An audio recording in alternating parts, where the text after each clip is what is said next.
Saudara, Satuan Gugus Tugas Percepatan Penanganan COVID-19 pemerintah Aceh terus mengejar angka vaksinasi bagi lansia di sejumlah kabupaten kota di Aceh, baik langsung turun ke desa maupun di fasilitas kesehatan.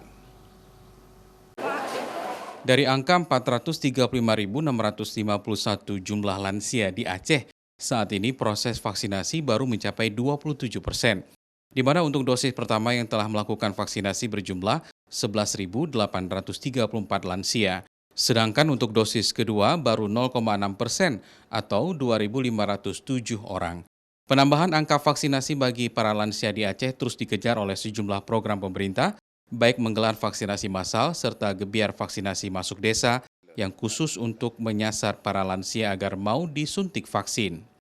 Kita baru mencapai 27% dari sasaran 435.651 lansia. Itu untuk vaksinasi dosis pertama baru 11.834 orang. Sementara untuk dosis kedua baru 0,6% atau 2.507 orang. Satuan Tugas Percepatan Penanganan COVID-19 pemerintah Aceh juga meminta pihak keluarga para lansia agar berperan aktif mendukung program tersebut, baik mengantarkan orang tua ke lokasi vaksinasi maupun mengizinkan orang tuanya untuk divaksin.